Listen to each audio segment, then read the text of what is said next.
काल पुन्हा एकदा पालकमंत्री पदासाठी आपली वर्णी लागलेली आहे. काय बघताय तुम्ही या निर्णयाकडे? निश्चितपणाने जळगाव जिल्ह्यामध्ये तिसऱ्या वेळेस पालकमंत्री होण्याचा मान मला या ठिकाणी मिळाला आहे.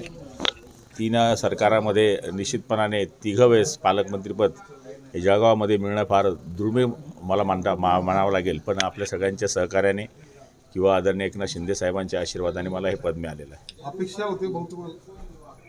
अपेक्षा होती पण मी असं काही हे या गोष्टीवर डिपेंड केलं नव्हतं. आणि आपणही पाहिलं असेल मी कधी कोणाच्या समोर मागणी केली नव्हती. पण शिंदे साहेबांवर माझा विश्वास होता आणि त्यांनी निश्चितपणाने या ठिकाणी पालकमंत्रीपद मला दिलं. कार्यकर्त्यांच्या मेळाव्यामध्ये तुम्ही भाषणामध्ये म्हटलं होतं की हे ओघाने ते आलं, माझ्या डोक्यातही नव्हतं का जणू त्यावेळेस पण पालकमंत्रीपद डिक्लेअर व्हायचे होतेच.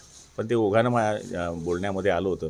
पण ते आलंच होतं निश्चितपणाने. पण या ठिकाणी मागचे 5 वर्ष आपण पाहिले असतील 3 मंत्री आपल्याकडे होते की आता नंतर शेवटी रक्षाताई पण मंत्री झाल्या. पण कधीच आपण पाहिलं असेल की जिल्ह्यामध्ये आपण आमदार असतील, खासदार असतील, मंत्री महोदय असतील किंवा अधिकारी असतील 5 वर्ष जो समन्वय ठेवला. थोड्या मोठ्या चुका झाल्या असतील माझ्या हाताने, पण निश्चितपणाने जिल्ह्यामध्ये विकासामध्ये फुल वेळ मी अधिकाऱ्यांच्या बैठकी असतील, काही छोटे मोठे कामं असतील. आता सकाळी 8 वाजेपासून मला तरी वाटतं की मी स्वतःची बढाई मारतली, पण 8 वाजेपासून माझा नित्य नियम आहे की मी येणाऱ्या लोकांना भेटत असतो. आणि त्याचीच फलश्रुती आहे की उपलब्धता ही लोकांना आवडते आणि नेत्यांनाही आवडते. त्यामुळे हे मंत्रिपद मला मिळालं. बऱ्याच दिवसापासून हा पालकमंत्रीपदाचा निर्णय लांबलेला होता. DPDCची बैठक होऊ शकली नाही. आता पुढच्या विकास कामांसाठी काय प्राधान्य असणार आहे? आता या ठिकाणी आपल्याला माहिती आहे की योगायोगाने 3 मंत्री जर आपण पाहिले तर पाणी पुरवठा हे जरी माझं रिपीट खातं असलं तरी जलसंपदासारखं खातं आज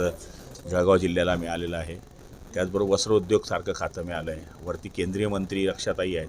आम्ही चौघं मिळून जळगावच्या जिल्ह्याकरता काहीतरी आखणी करून आता जी प्रकल्प आहे त्याच्यामध्ये नारपारचा सगळ्यात मोठा उल्लेख केला जातो. निम्म तापी प्रकल्पाचा उल्लेख केला जातो. तर जिल्ह्याचा आता अशी संधी पुन्हा जिल्ह्याला येणार नाही की 4 मंत्री जिल्ह्याला मिळत आहेत 2 वेळेस असं झालं आहे.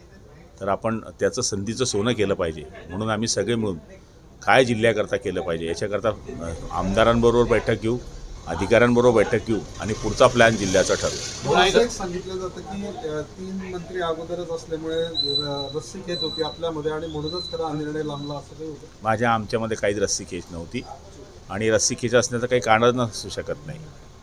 कारण की असं कोणी मागणी केली असं मला एक पेपरमध्ये आपण दाखवा किंवा यांनी मागणी केली की सावकारांनी मागणी केली की गिरीश भाऊंनी मागणी केली. सगळ्यांनी प्रतिक्रियेमध्ये हेच सांगितलं होतं की जे निर्णय पक्ष घेतील ते आम्हाला मान्य राहील. भाऊ, पालकमंत्री पदाचे जे आता पदं वाटल्या गेलेली आहेत मात्र काही मंत्र्यांची नाराजी या ठिकाणी दिसते. त्याच्यात निश्चितपणाने दादा भुसे आणि गोगावलेंना या ठिकाणी पालकमंत्रीपद दिलं गेलं पाहिजे या विचाराचा मी आहे. त्यांच्यावर निश्चितपणाने अन्याय झाला असं म्हणायला काही हरकत नाही. याचं कारण दादा भुसे आमचे सिनियर मंत्री आहेत. गोगावले 3 वेळेस आमदार झालेले आणि कोकणाचा तो आमचा चेहरा आहे. तर निश्चितपणाने त्यांना मंत्रिपदं पालकमंत्रीपदं दिली गेली पाहिजे. हो, बीडचं पालकमंत्रीपद अजित पवार यांनी ठेवलेलं आहे. तो त्यांच्या पक्षाचा विषय आहे. पालकमंत्रीपदाचे हॅट्रिक आनंदाचं काय कसं आहे तुमचं? हे आपलं काम, बाकी काही नाही. थँक्यू. शुभेच्छा. शेवटी भरतशेठ गोगावले असतील किंवा दादा भुसे असतील हे आमचे जुने लोक आहेत आणि त्यांना पालकमंत्रीपद दिलं गेलं पाहिजे होतं.